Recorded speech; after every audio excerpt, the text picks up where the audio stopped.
Here's a little bit of information about PCV valves. With the engine operating at normal operating temperature, pull the valve out and leave the vacuum hose attached to it. Place your finger on the bottom end of it. If there is no vacuum, check your vacuum hose. Turn off the engine and shake the PCV valve and listen to see if it rattles. Okay. You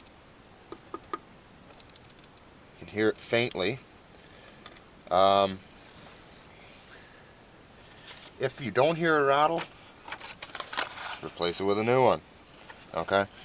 A lot of people overlook stuff like this. You know, maybe your engine isn't idling properly. You know, take a look at your PCV valve and replace it. Another thing too, I'd like to mention, I think a lot of people have often forgot about the vacuum canisters on these. If you take this out, there's a filter on the bottom end of that canister. I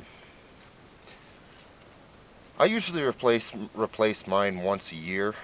A lot of people forget about these things, you know. Replace that and check your vacuum hoses here too. Because I've noticed after a while, if I don't change that filter, you can smell fumes.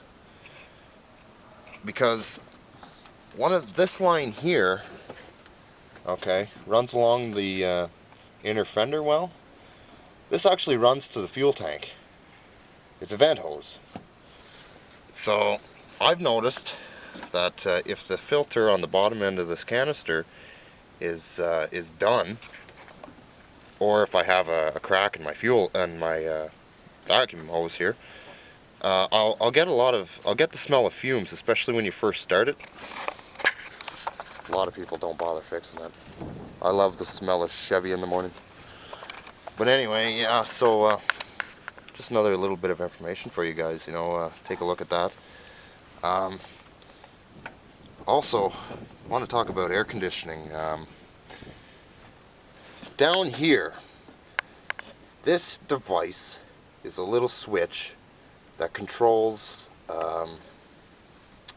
your air conditioning compressor. It'll shut the air conditioning compressor if the power steering is cranked to its limit. So let's say you got your wheels cranked all the way to the right and you're putting a large amount of strain on the power steering pump. Well, this is designed to shut the AC compressor off so that there's no load on the engine and you won't stall your engine out. This is the plug for that device. Okay? These have a tendency of going. If for whatever reason your air conditioning is charged and you can't figure out why your air conditioning's not working, take a look at that. See, what I've done here is I've jumper wired this plug. So regardless of how much the power steering is in use, the air conditioner compressor is still going to cycle and do its job. So just a little bit of information for you is, you know, a lot of people forget about these. Very cheap part, very easy to replace, you know. Personally, with my vehicles, I change the spark plugs and wire sets, distributor cap and rotor once a year. You know, a lot of people say, well, holy shit, that's a little excessive. It's just me. I do that with my personal vehicles. I just, you know, I love popping the hood on a car and working on it. You know, I enjoy working on a vehicle more than I do driving it. So, you know, just a few things for you to check out. You know, I'm just looking this car over. I got new wire sets for this today, and I'm going to change the spark plugs and wire set and cap and rotor and get this thing tuned up and ready to go for this summer. Only another 60 days of winter left, so get this old girl back on the road. And the engine's all nice and clean, a little dusty. I'm going to clean her up today and just do a little bit of work to her and get her running.